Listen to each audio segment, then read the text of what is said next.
Hello guys, back to my channel of mini blog. চলে এসেছি এখানটা। তোমরা দেখতে পাচ্ছ আমার হাতের কি অবস্থা। মানে জানো, তোমরা কি জানো আমি নখ পাল্টিয়েছি, নেল পালিশ পাঠিয়েছি। কোন তোমার সবাই ভাবছো যে আমি নেল পালিশ পাঠিয়েছি, নেল পালিশি নেল পালিশটা পাঠিয়েছি কেন না, কালকে আমি গেছিলাম নাচের ক্লাসে। 9টার সময় আমাদের নাচ শুরু হয়। গেছিলাম কি সবাই বলছে যে দিদি দিদি তুমি কি এরকম ব্ল্যাক কালার দেখালাম না কালকে, ব্ল্যাক কালার করে কি বাজে, কি বিচ্ছিরি লাগছে এরকম করলো। তা সকালবেলা গেছিলাম পার্লারে যে, তার এখন আমি নেল পালিশ পাল্টিয়ে আসলাম স্নান করে। সে একটু বসেছে ভিডিও করার জন্য, মনে আসলো ভিডিও করতে। আর মা কাটছে এরকম ছোটো ছোটো পিসের একটা কাঁকড়া হয়, ছোটো ছোটো। বাবা আর আমার বোন আমার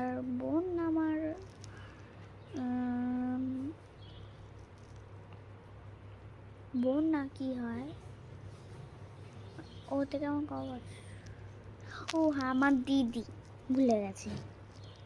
আমার দিদিকে নিয়ে বাবা গেছে কাঁকড়া আনতে, ছোটো ছোটো 5,000টা নিয়ে এসছে কাঁকড়া। গুনে গুনে আমার মাথা খারাপ হয়ে গেছে।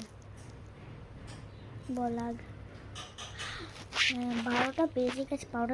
আমি 12টার যাওয়ার কথা, 10টার সময় গুনছি, গুনতে গুনতে 12টা লেগে গেছে। 12টা বাজে তখন আমি পার্লারে আছি। তাই নখটা এই যে এরকম করেছে। বলেছিল এই যে হোয়াইট কালারগুলো উঠে গেলে, হোয়াইট কালার নেল পালিশ থাকলে হোয়াইট কালার নেল পালিশ লাগিয়ে দিতে, তার উপরে জেল লাগিয়ে দিতে। তাই বলে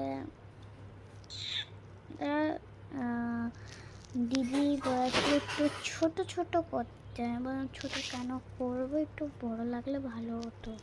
আর দিদির কাছে আমি বলছিলাম যে এই যে এই কোনাগুলো আছে, এই কোনাগুলো সাপ করবো, তাই করতেই তো পারিনি সাপ। মানে দিদির কাছে ওই ইয়েটা ছিল না সাপ করার জন্য, তো সাপ করতে খুব সুন্দরভাবে। তাই গিয়ে আমার এটা পেয়েছি, তো এটা করেছি। এই হাতটা করেছি, এই যে